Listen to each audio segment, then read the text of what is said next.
and thank you very much for having me. My name is Dr. Emily Nordman, and I am a senior lecturer at the School of Psychology and Neuroscience at the University of Glasgow. So before COVID hit, my main research interest was focused on lectures and lecture capture. But of course, the events of the last 18 months or so have meant that actually what that now entails is quite a different beast.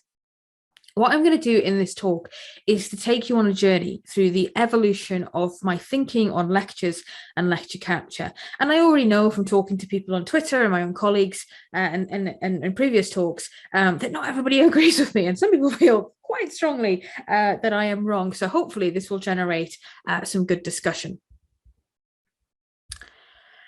Before I begin properly, I just want to do a quick note on terminology, because I think we use slightly different terms sometimes, and it's important for the arguments I'm going to make that there's no confusion. When I refer to lecture capture, I am referring to the recording or capture of a live face-to-face in-person lecture. So this might be with or without a video feed.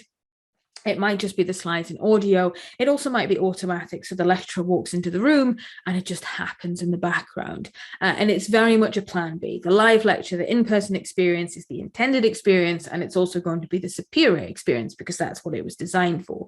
The recording is not intended as a one-to-one replacement. It's very much a plan B. When we talk about online lectures or, video lectures or asynchronous lectures, this is really, what we've been doing post-COVID. So this is where, the video has been specifically created for online consumption. The production values are different, the pedagogy is different, and there isn't a corresponding face-to-face version. The online lecture, however it is presented, and there are several different ways, but the online recorded lecture is the intended experience. There's no superior version. So just to kind of keep that in your mind.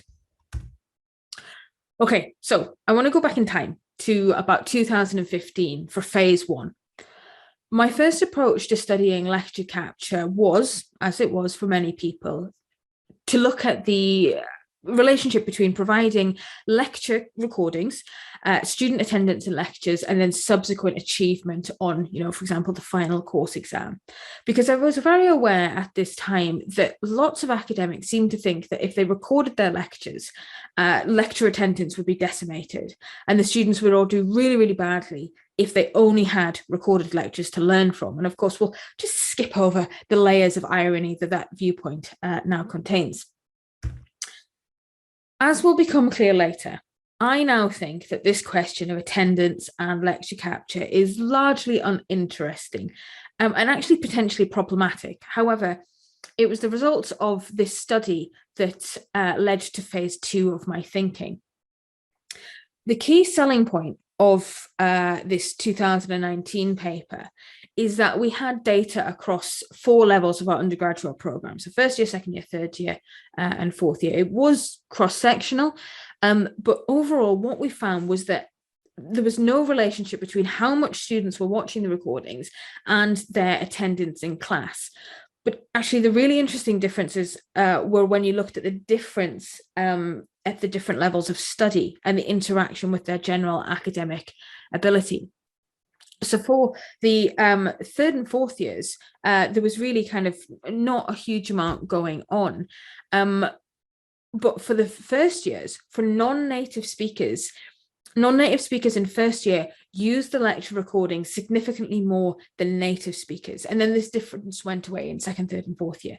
And I think that at the time I was like, this is a really nice finding for lecture capture, because if we think about, first semester of first year, this is when the language difficulties are at their height. And, people with English as a second language were making use of the resources we were providing to them when it mattered most. This is, I think, a very positive impact of providing lecture capture. The key takeaway from the paper, though, was that for our first year students, both attendance use and recording use were positive predictors of exam grade. The more lectures they went to and the more of the recordings they watched, the better they did. However, there was this interaction with GPA that makes this more complex. what we found was that if you are an average or a good student, if you had low attendance, then the more you watched the lectures, the better you did. That is, you're capable of studying independently, using the recordings to catch up. However, for the weaker students, for the ones whose GPA was in the lower quintile, then it didn't really matter if they had low attendance. So it didn't really matter how much they watched the recording if they had low attendance. It didn't have much impact. That is, they weren't capable of using the recordings in an effective way to help them mitigate the impact of not attending the lectures. But on the other hand, if they were going to the lectures and using the recordings as a supplement, they actually then started to do better. What this finding made me realize is that I was thinking about lecture capture in the wrong way. By quantifying the use of lecture capture in minutes and seconds, or as others have done by how many videos have been watched, what we're doing is making the implicit assumption that all students use those minutes and seconds in the same way. Almost every analysis I've seen of lecture capture data doesn't really work without that assumption, and it baffles me that I didn't really think of this earlier. But of course, this is completely nonsensical. Phase 2 of my approach then was really driven by this idea that different students will use lecture capture differently. That is, by the idea that lecture capture is a tool, and not only that, but it's one of many tools that students have at their disposal. We don't find it controversial that some students are better than others. We don't find it controversial that some students take better notes than others or have better time management than others. So I started then thinking, why is it so controversial that the impact of lecture capture might not be one size fits all? I became very interested in how different uses of lecture capture might relate to more general study skills, because we can't talk about whether students are using lecture capture effectively without talking about how they take notes or how they keep up with their work throughout term and whether they employ effective learning strategies. You can do those other things without lecture recordings, but by and large, you don't use lecture capture without engaging in one of those other study skills. One of the things that happened about the same time as I was contemplating the results of that study I just presented was that I started reading about self-regulation and self-regulated learning, which is a very substantial field. It's been around for decades, and there's a lot of research conducted on it. There are several different models of self-regulated learning, but a reasonable overview would be that people learn best when they take control of their own learning. So when you plan and set goals, when you use effective strategies, and when you reflect on your performance and make changes to your approach based on this reflection. And when I started reading about this, I felt like it all just started to click into place with what was going on with lecture capture. With the idea of self-regulation in mind, we decided to try and synthesize what we already knew from educational and cognitive psychology about effective study strategies to try and come up with a set of guidelines for how students can maximize the effectiveness of lecture capture. Now, this wasn't to say that all the research needed had been done. There are still many gaps, and since everything melted, there's even more gaps. But it was clear that there was a need for evidence-based guidance that academics could share with their students. Not just for the students' sake, but to reduce some academic anxieties about how students were using these recordings. So we wrote a paper, and alongside that paper, we provided these open access infographic guides that try to integrate the use of lecture recordings into more general study strategies. They all have a Creative Commons license. They're available in multiple different languages. If anyone would like to do them in Irish, please feel free. So please feel free to use them and adapt them if you'd like them. So rather than focusing on the binary issue of, should you use lecture recordings or not, instead we're trying to take this more holistic approach. So the guidance provides information on how to take good notes. how to use recordings for revision rather than if you're watching them for the first time, the importance of distributed learning rather than binging the box set, and yes, attendance, but framed in terms of effective study strategies rather than just attendance good, recording bad. We also did. We started doing some work on how students were using lecture capture. This work, it hasn't been published because it needed replication, it needed a follow-up, and then COVID happened and that world no longer exists. I cannot replicate it because the environment that I would need doesn't exist anymore. But I think the results are still valuable kind of, for a presentation. So what we were looking at was differences in how students were interacting with lecture recordings and how this differed for different demographic groups on a more practical level. So one of the things we looked at was preferred viewing speed. There's previous research by, I think it's Song et al., that showed that watching lecture recordings at higher speeds means you're less likely to retain information about the recording. So we asked our participants about this, and I can't listen to Audible at 1.15 speed. So the thought of listening to a lecture at 2 times speed makes me need a lie down in a dark room. But there are some interesting patterns here. So first of all, we can see that there's a clear difference in the pattern between native and non-native speakers. And this is not particularly surprising. The non-native speakers tend to be the ones who slow it down, whilst the native speakers speed it up.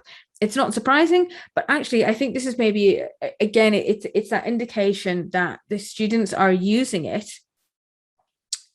somewhat effectively, or at least certain groups of students are using it. If this was the opposite, if we found non-native speakers were speeding it up, that would be a really ineffective usage, where actually this looks like, the students, we often, think that they maybe don't do what's best for them. In this case, I think we look at this and we go, yeah, people who, might struggle with language a bit more are using our resources effectively. What was more concerning, though, was when we looked at this by level of study. What we saw is that it wasn't the case that all of them preferred to watch it at high speed. It was mainly the first year and the second year students. And I'd be very willing to wager that there is a relationship with study skills here. I don't think anybody is watching a lecture at 2 times speed if they know what they're doing. But knowing this helps us target our guidance. We really need to be hammering home to our younger students not to do this, especially if the amount of video content they have to engage with is increasing exponentially. They might think it's more efficient, and it's really not going to be. We then looked at the reasons that students gave for why they used lecture capture. Now, I don't think this is entirely new information. We've seen this before in other studies. English as a second language, lecture clarity, exam revision, note-taking, to, making up for missed classes and to revise for difficult bits of the lecture. So far, so standard. But then we broke that down into different GPA categories, and things became more interesting, because I see this graph, and again, I see a deficit of study skills in the weaker students. The C grade students aren't using lecture capture for revision. They're not using it to augment their notes. They're not using it as much if they miss a class to make up for that class. Instead, they're using it for much more surface level issues, English as a second language, just not understanding what the lecturer said, and so on. And this, again, it helps us inform the guidance we need to give, who we need to target, and how we move forward when thinking about lectures and lecture recordings. Finally, we also looked at the reasons students gave for why they miss lectures. And again, this work was pre-COVID, so all of the caveats. Overall, all of the reasons were quite similar to what we'd seen in data, work such as I think it's Ledbetter et al. Although I think the interesting one here was that the quality of the teaching was cited more frequently than the availability of the recording. I think that's interesting because I think when we think about the arguments that are made about lectures and attendance and stuff, that one is perhaps not given as much prominence as it maybe could be. Again, when you break this down by kind of rough GPA category, we can see that in all cases, the weaker students are more likely to give an excuse for missing a lecture. But what's more interesting about this is these few in the middle here, because they're much more pronounced. The weaker students are much more likely to say that they will miss a lecture because of their commute, because they dislike the topic, and yes, because there is a recording available. I know that some people look at this graph and they blame lecture capture, but what I see when I look at this graph, relative to everything that I've just talked about, is I see a generalized failure of effort regulation in the weaker students. When things get a bit difficult, when the topic is boring, when they've got to get up and get on the bus, when there is an easy way out with the recording, they are more likely to take it. I look at this graph and I think we need to invest in effort regulation interventions, because that is going to impact a whole lot more than continually talking about whether or not we should record our lectures. So phase 3.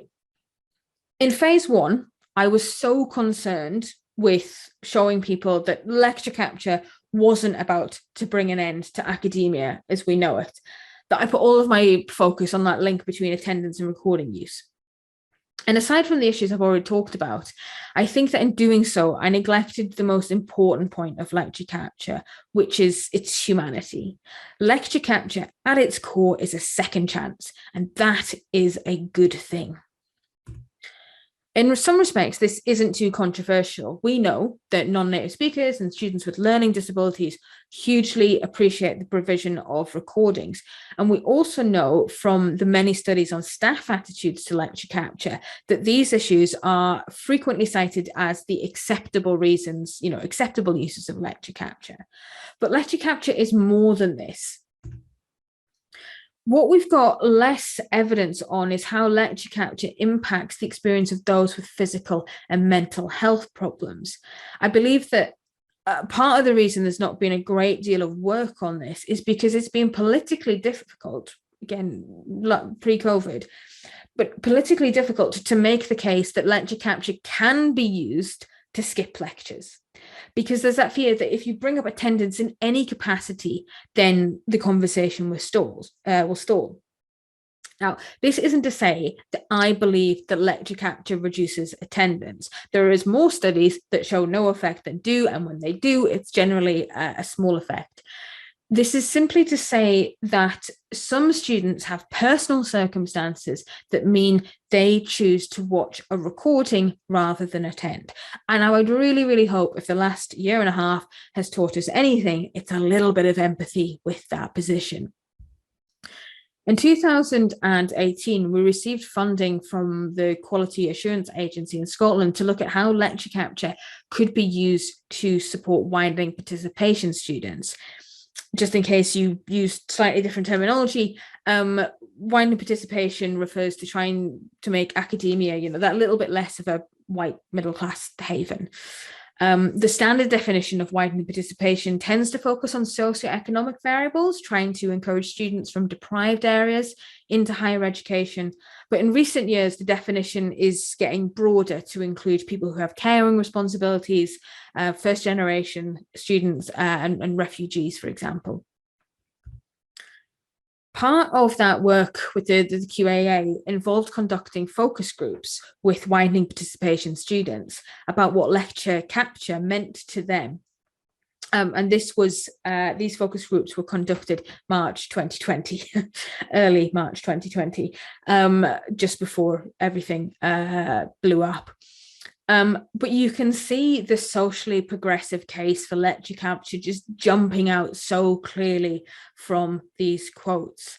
For these students, lecture capture allowed them to earn money. It was a safety net for health issues.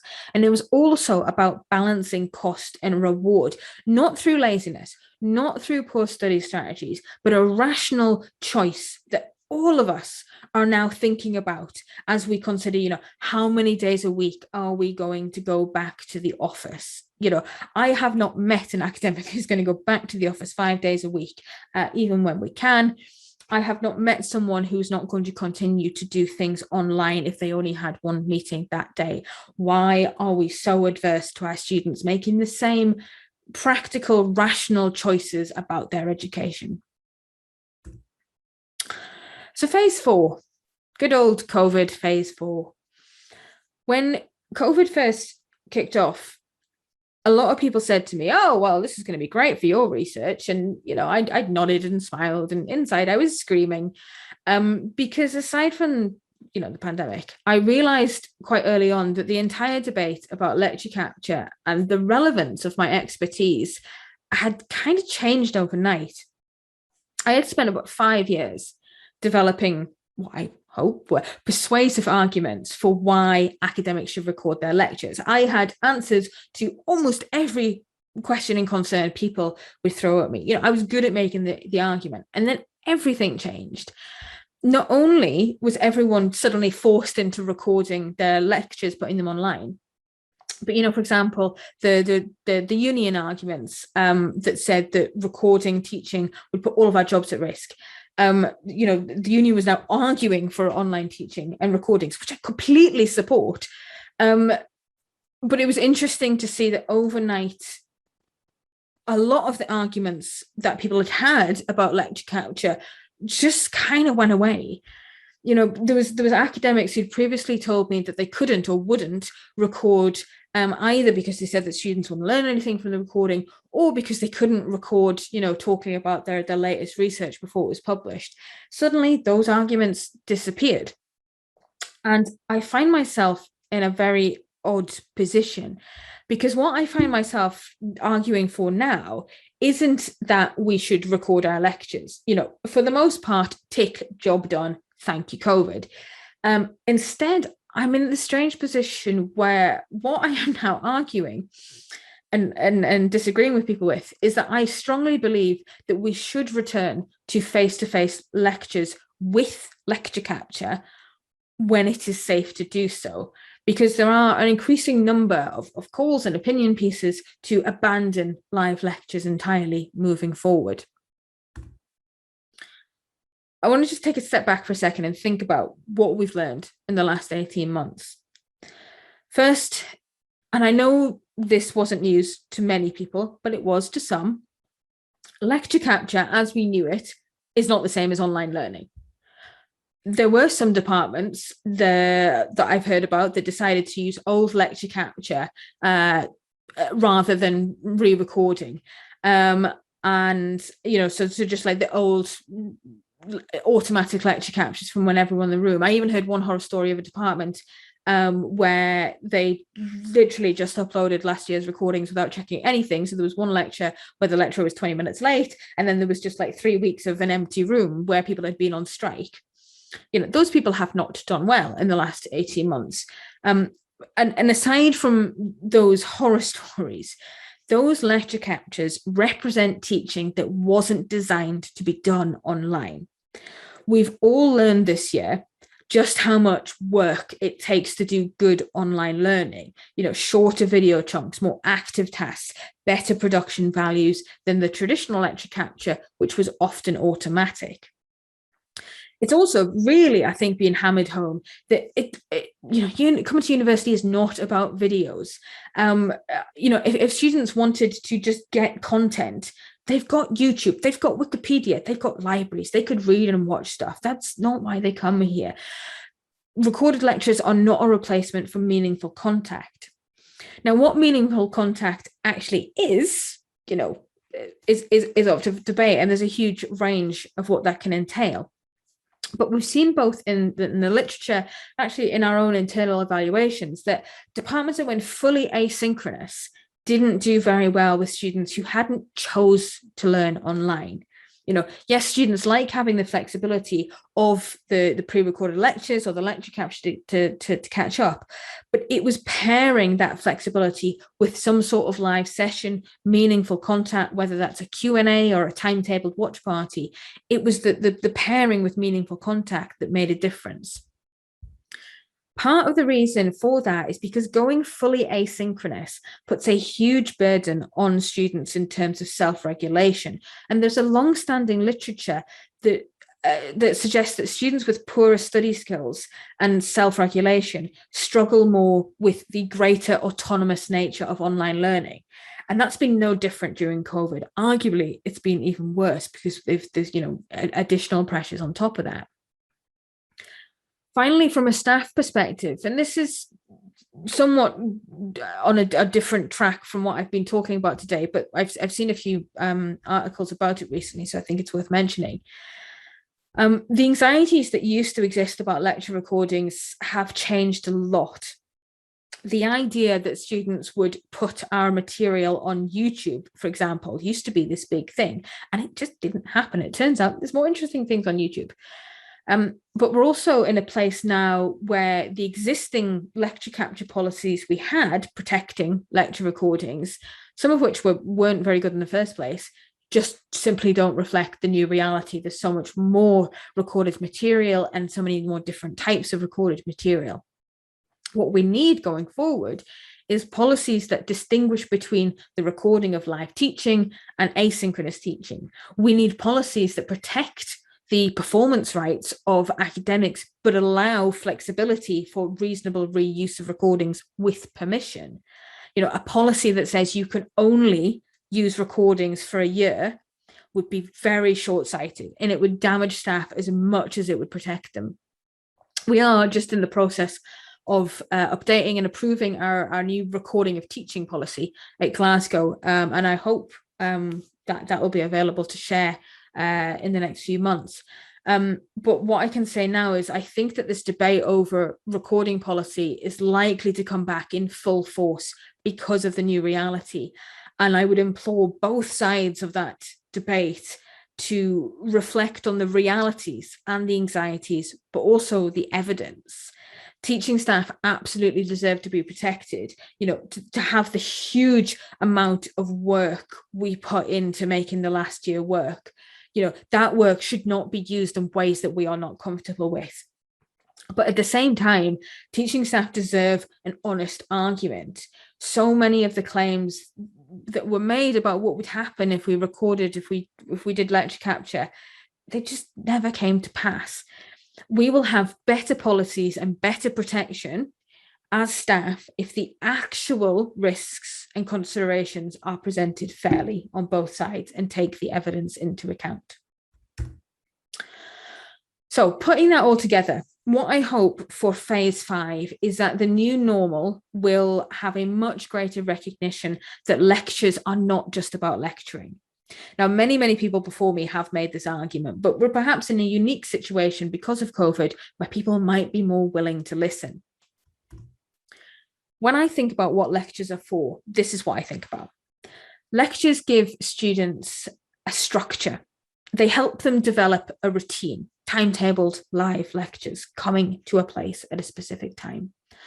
They also give them an opportunity to be part of their larger community, which we know increases their sense of belonging. It helps in the formation of a student identity, which in turn increases their well-being. It reduces the probability that they'll drop out, and it is related to improved academic achievement. All of these social aspects of lectures are most important for new students and students who have not developed the study skills to succeed with more independent learning.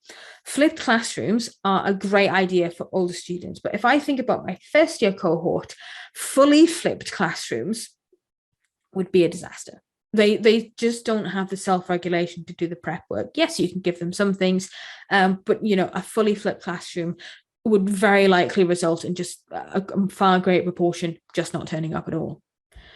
And my argument here about lectures really is about those lower levels of study. particularly those courses with big class sizes. I think if you teach, third and fourth years honours level students, I think there's a lot more room for different methods. But I will die on the hill that first year students need in-person lectures. And I know that there is a big literature out there that talks about the fact that lectures are not an effective way to learn. But my counter argument is that that is only true if you think the only point of lectures is for learning what the lecturer is teaching. The final point I'll make about large class sizes and lectures is that there's a pragmatic component here. This year, I have over 700 first-year students on my course. There is no feasible way of giving them contact with me or with others that doesn't involve lectures. If lectures go away, their contact will be reduced. Not everyone and every course has these pressures, but we always have to balance what's best with what's possible. To summarize, most of the lecture capture debate has been driven by what I would now consider to be surface level concerns. Information transmission is just one part of why we lecture, and it is the part that is benefited and supported by lecture capture. This is why I think that there isn't a strong relationship between lecture capture and attendance. This is why attendance is so strongly related to achievement, even when lecture capture is available. It's not that attending the lecture in person promotes in-person transmission. It's that attending the lecture gives all of this other stuff that's perhaps less obvious. The future of lecture capture and lectures will be driven by many things, and some of them might even be in our control this year.